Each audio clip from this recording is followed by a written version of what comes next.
Hello, Pisces, and welcome. I'm Adriana. I'm a soul guidance coach who helps sensitive, self-reflective souls choose growth as well as transformation. I've got an intuitive message for you today about your spiritual journey. This will look inside at what's going on in your inner world and outside in the relationship between the two, your inside world and your outside world. I also want to draw an extra card for the new moon, so be sure to stick around for that at the end of the reading. So let's get started. Okay, we're going to do the outside cards first. We've got the High Priest and Eight of Wands going off into different directions here. Okay, my guides are asking me to check into the High Priest a little bit more. I feel the High Priest for you is representing a very serious decision. This is a decision that will need to be aligned with your earthly desires as well as what you feel and know is your spiritual calling. There's an alignment or a groundedness in this energy here, where it's not just, I'm running off to do this because it feels right. It's really, I'm running off to do this because it's building the concrete steps for the future. So they're really wanting you to look and feel the seriousness of this decision, not to be too cavalier with it, not to be too impulsive with it, because there's something about this decision that has immense impact for you on the soul level. Okay, I'm getting the go ahead to keep drawing cards, so we're going to fill in your inside world. King of Swords and the Princess of Cups. Now the flow here is incredibly interesting, Pisces. We start off with the Hierophant. We see where his arm is pointing. Goes into the King of Swords, who's standing up. Well, they're kind of, I think they're standing. They're elevated in the same stature with the Princess of Cups, and then that turns into an action. So our Hierophant is asking you to make that choice that can meld your spiritual as well as earthly reality together.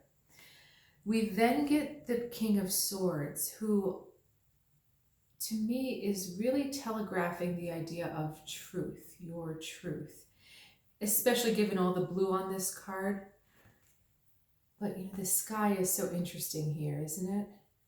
Where we have the sun is on down here, but the sun is up here. So again, alignment with yourself, with your purpose. And then this comes out of that purpose, out of that alignment. So you'll know you're on the right track when you're hit with this sense of truth.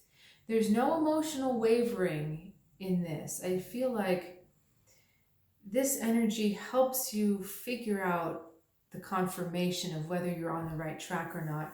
Notice this energy, this kind of pointing this way energy. Again, alignment. You can't use a sword that's all wonky and twisted. It has to be straight so that you have an integral and a true direction, and you're not going to get sidetracked.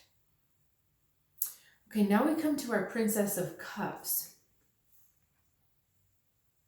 And our Princess of Cups is about preparing your heart for a journey that you're about to go on, preparing that part of you for a journey.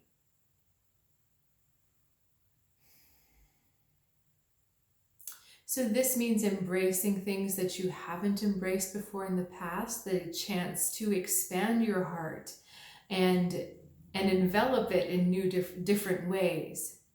This Eight of Wands is really interesting, as we have these 8 wands ready to go. We've sent one out. And this is the direction that the Hierophant says, okay, here's where we're going. And then the 8 of Wands starts to put this into motion once you feel at peace with it inside.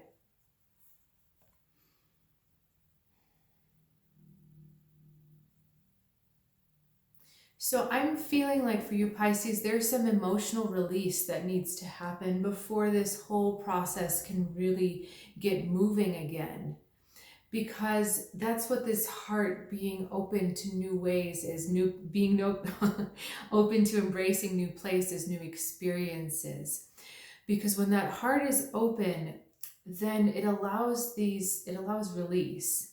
It allows you to let go of anything that you may be holding on to that is not necessary.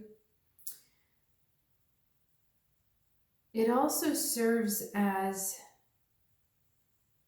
okay, they're just giving me words like diplomacy. I'm thinking that it also helps you put your plans in action in a way that flows alongside of other people's plans rather than cuts them off or cuts through them or negates them. This actually helps you work with them. If you were to just use him, it might be a bit harsh to others. You might end up having to cut through other people's plans or other people's ideas, but the heart energy gives it kind of a softness. I will say that this Eight of Wands putting something into motion is a definite sign of success, a definite sign of momentum. So really the interesting thing here is to balance the head and the heart, but to allow that heart energy to expand a bit more so that you're not kind of stuck in needing things to be one way for you to be all right with them. This is about really letting go, allowing yourself to be open to different possibilities, to new things starting, and allowing yourself to be very grounded. Again, that grounding energy. I'm just reminded you've got all four elements here. This is a Taurus card. So earth, wind or air, cups or water, and then fire or wands, action. So you've got all the building blocks of life basically present here. So we need them to flow in the correct way. Okay, Pisces, I'm going to stop that one there. Let's see about your message for the new moon. I want to ask what it is that you're releasing and what is being birthed. And we're going to get info from one card. The moon. Look, we're talking about the new moon and we get the moon. So this is talking about release of the shadow and acceptance of the clarity. So I feel for you, this really goes along with our first card, the Hierophant, that it's about getting very clear and aligned with what works for all the facets and all the dimensions of you, not the pieces, because it's so easy to get tempted by this or that. But when you're tempted by a shadow, it's not integrated into the whole. So this is release of illusion, embracing acceptance of the truth beyond the illusion. Okay. All right, Pisces. Thank you so much for sharing your time and your energy with me. If you are ready to dive deeper, please check out my website, soulguidancewithadriana.com. There is a link in the description below. I just updated it with nice, new, pretty pictures of lotuses that actually I took. So those are not stock photos. And I'd love to hear what you think. And if you're ready, please reach out and let me know. I will look forward to seeing you here next week. Have a good one.